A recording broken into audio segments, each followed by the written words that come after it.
Harrison Ford was quite the megastar in the 1980s and 1990s.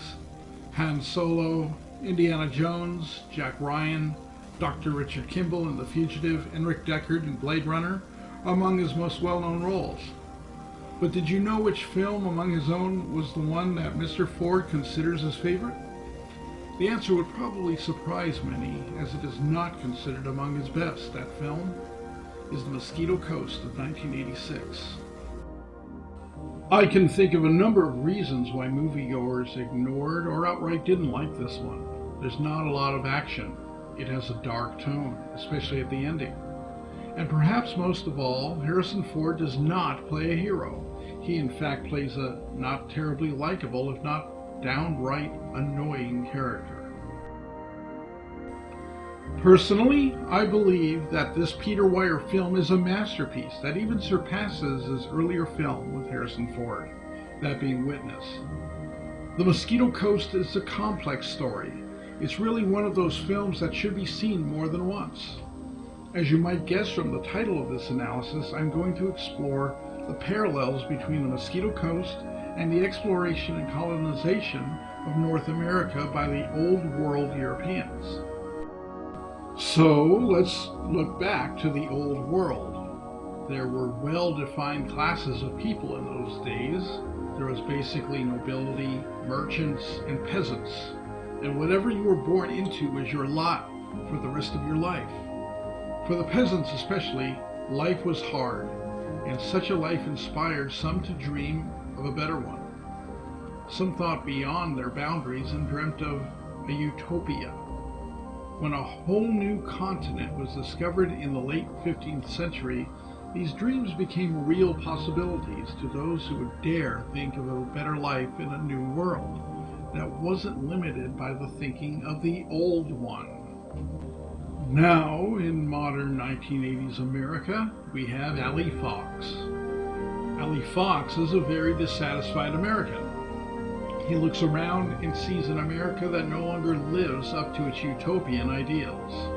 America, to Allie Fox, has become an overcrowded wasteland, overrun by greedy commercialization. Give us the wretched refuse of your teeming shores. Have a Coke. Watch TV. Have a nice day. Go on welfare. Get free money.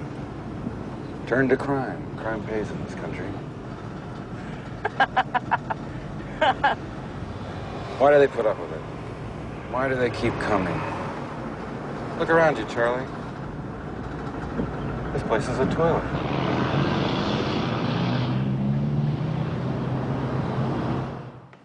Buy junk, sell junk, eat junk. Allie disdainfully looks at a t-shirt with a Coke can next to the Statue of Liberty. America equals consumerism. We see Mr. Polsky wearing a John Deere baseball cap. Allie's wearing a baseball cap, but it's not only blank, you can actually see the marks where he purposely removed the logo. Often, Allie's rants are targeted at his eldest son, Charlie. Charlie idolizes his father as a genius. He soaks in everything Allie says and seems to take it all as truth.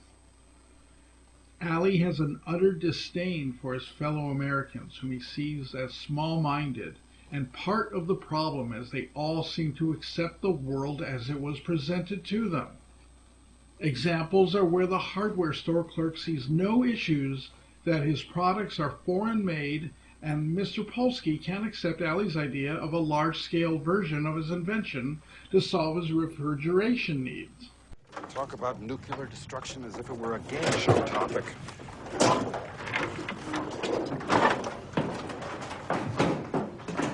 All winter, Father had been saying, there's going to be a war in America. It's coming, he said. He was restless and talkative. He said the signs were everywhere.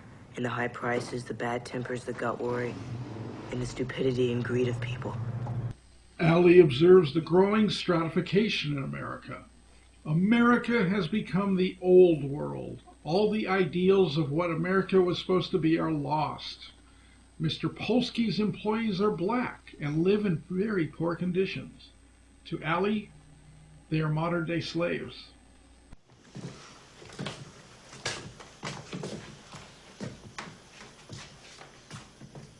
call this place the Monkey House. Who calls it that? Kids. I'd wail the tar out of them. Don't ever let me hear you call it that. Look at this place. These are poor people. Look at what they own. Look at what they eat. They don't even eat the damn asparagus that they cut. Pathetic. And it makes me mad.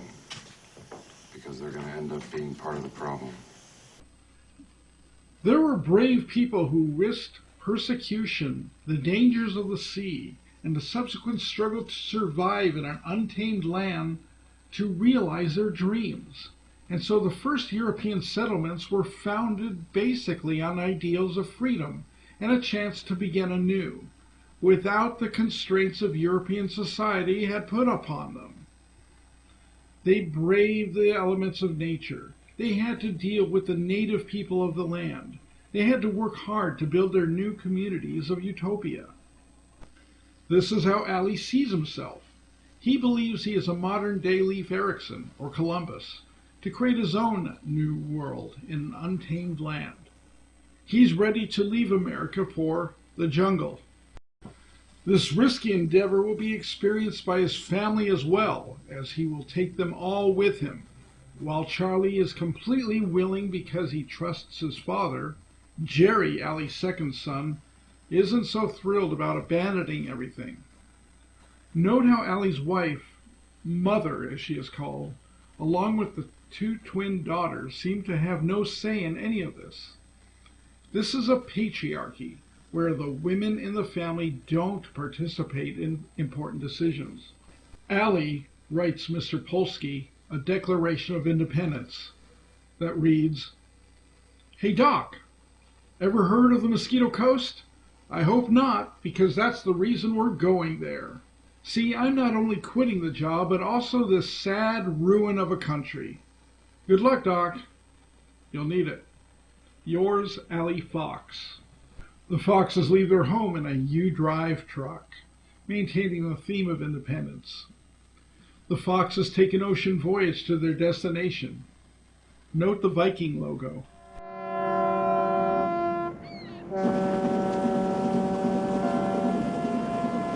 Goodbye, America, and have a nice day. The Foxes meet the Spellgoods, missionaries who also go to remote lands looking for people to convert to their religion. While Ali believes in a non-interfering God where people need to be self-reliant, the Spellgoods accept the world as it is. They also practice commercialism, as shown in the Reverend's gift to Ali of the Blue Jeans Bible. The Blue Jeans Bible. It was designed by a psychologist. Hey, look at this, kids. It's just what I've been warning you about. Of making many books, there is no end. And much study is a weariness of the flesh. Ecclesiastes. There are many rooms in my father's house, but I am the door. Well, don't slam it on the way out. It's easy to see why Ali takes an immediate disliking of the Spellgoods, as his beliefs are basically opposite of theirs. Ali has his own religion and is essentially also a missionary of sorts. He is a preacher too, and is always trying to take the opportunity to preach his religion of self-reliance. The ship they take to the Mosquito Coast is named Unicorn. Does this mean Ali's dream is a fantasy? Another omen is the captain questioning why the Foxes would want to stay there. Ali's utopian dream requires going to the most remote spot and finding true natives who have never been exposed to Western culture. When they reach the port, there's commercialism everywhere. This isn't going to work for Ali, so they don't stay long, just long enough to purchase the town of Geronimo. The Hotel Mona Lisa seems to indicate the Foxes are still in the old world. Upon first seeing the rundown shanty town that is Geronimo, Ali first shows concern, but hides his first impression from his family. He goes off on another rant as to how great starting from scratch is going to be. When the Foxes left America, Mrs. Fox seemed sad at first to leave her home. But looking at the stack of unwashed dishes she's leaving behind makes her smile and ready for adventure. This sequence, however, is reversed upon seeing Geronimo for the first time. Just like the early settlers of America, the Foxes will have a lot of work to do. Not only do they have to build their utopia, they have to persuade the townfolk to buy into their dream for a better life. So while Allie, his family, and the townfolk are clearing the forest to build homes, fish ponds, and vegetable gardens, Allie is preaching his religion. People in New York that live on pet food and would kill you for a quarter. You don't dare take a walk for fear somebody will stick a knife in your ribs. Think about it. You stay home and they come in through the windows. 10-year-old homicidal maniacs on every street corner. They go to school. They go to school! With an incredible amount of effort, and with everybody in Geronimo working together, they build their community. The pioneering spirit obviously lives within these people. Their efforts are rewarded with a seemingly self-sufficient town, with everybody contributing. Harmony is apparent. Allie's vision appears to be realized. A shadow creeping over the jungle is an omen that all may not be quite as great as it seems. There are other clues as well. The Foxes have gone back to traditional family roles, with the men working all day while the women working the household day and night. Duppies beware. A duppy is a ghost or spirit. Superstitions still exist in the minds of the people. Self-sufficient? Why is Mr. Hattie bringing in supplies from the outside? You know what the biggest problem of the 20th century is, son?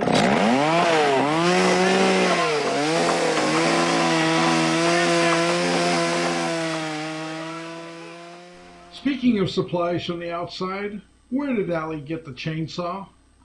It's a commercial product, and he had ridiculed the store clerk earlier in the movie while referencing a chainsaw. This seems a bit hypocritical. Notice how Allie's words about what is wrong with the 20th century gets drowned out by the noise of the chainsaw. Allie's message isn't so clear anymore. The children's actions when Allie is not around tell us that not everyone is in sync with him. They develop their own currency among themselves. Charlie knows this is against his father's wishes and tells the other children to not tell Allie about it. Dad wouldn't understand. Don't tell Dad or anyone about Acre. Why? Because it's our secret. No one else can know. Their father can do magic. It's not magic. It's science. Science is worse. Charlie discusses with the rest that his father uses science, not magic. One girl says, "Science is worse." The children also play war, which certainly wouldn't please Allie. Silent night, holy night, The children sing Silent Night, a Christian song.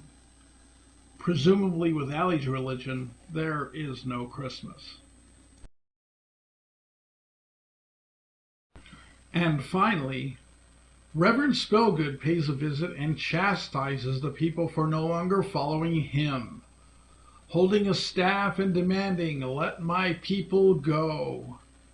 Spellgood seems to think he's Moses. He's not happy that the people of Geronimo abandoned him and are now following Allie Fox, whom he sees as a false prophet. the Father. Now, we haven't seen you in God's house. And Pharaoh said, "Who is the Lord, that I should obey his voice and let you, Israel, go? I know not the Lord, neither will I let Israel go." Exodus 5.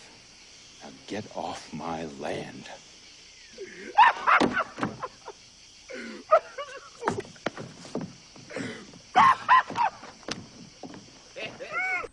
The people of Geronimo, who grew up on their own religion, have been put in between the Christian ideas of Spellgood versus the ideas of Fox. This symbolizes a religious war. However, the people seem to have sided with Allie. The village is functional and working the way Allie envisioned. The Fox family even celebrates Thanksgiving in the New World. To keep control of his family, Allie uses the fear tactic of talking about a future nuclear war in America, just in case anybody is thinking that they were better off back there. No thanks. Nobody loves America more than I do, you know. That's why we left, because I couldn't bear to watch. You kids have got to understand this. Allie has bigger dreams, though.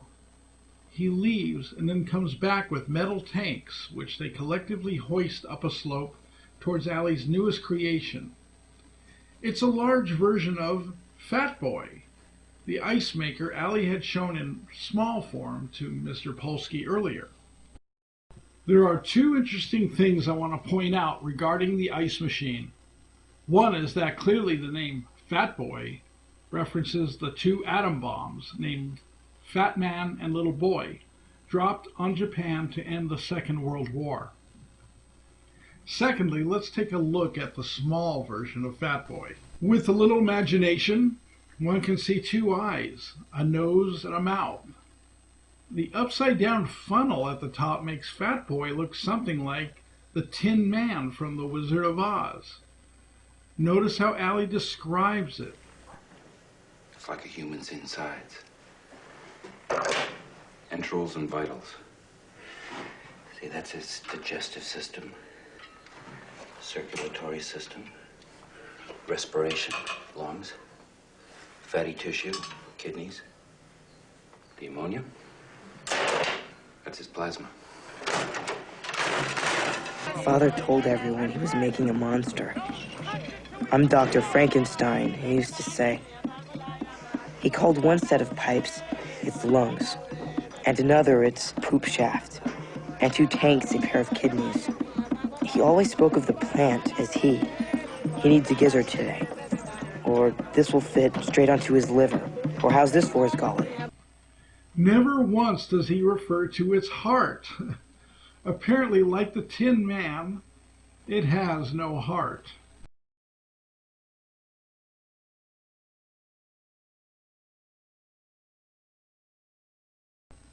Once built, the ice machine becomes the center of commerce for the town of Geronimo. The towering structure appears as a temple and has become the source of prosperity for the people. Now everyone is really sold on Allie's vision. They even bow to their new god and temple. As Allie proclaims ice is civilization, he realizes he is like a god to these people. He has won over their hearts and minds. Allie feels invincible. It is also interesting to note how during the construction of the temple, the rules seem to change. Earlier, Allie challenged his fellow workers to call him out if he wasn't working hard enough. Now Allie leaves most of the heavier work to the others. He notably wears a gas mask in the final construction phase while the workers do not.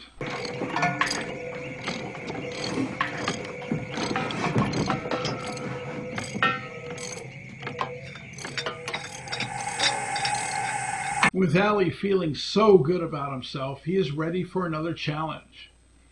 He wants to take his ice to the pure people. Allie believes there are tribes deep in the jungle who have never seen a white man before. So he packs a ball of ice and takes his two sons with him in search of such a tribe. As Allie chastises his younger son Jerry, we see an ancient temple in the background, long forgotten, another omen. Allie does find the purer people. However, his arrogance, his belief that he is like a god, gets him and everybody in trouble. Allie mistakenly offers aid to the wrong people. The idea of what happens in this part of the film is very topical. We don't always know who our enemies are. Allie's misjudgment of the three mercenaries leads to the utter destruction of Geronimo. Everything Allie had envisioned and worked so hard for literally exploded in a raging fireball. Now, looking at the heartless Tin Man, one can see a angry god or demon. Fat Boy, like its individual namesakes, proves to be a weapon of mass destruction. The destruction of the temple is like an atomic blast.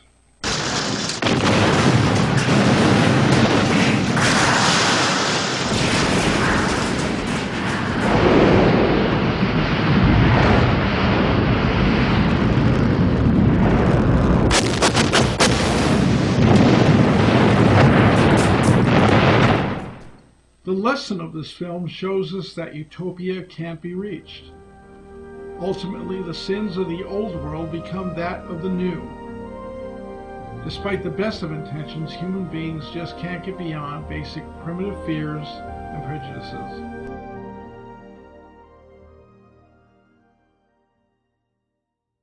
What are you talking about? A cataclysm, a blinding flash, the end of that world. No, darling, that was Geronimo.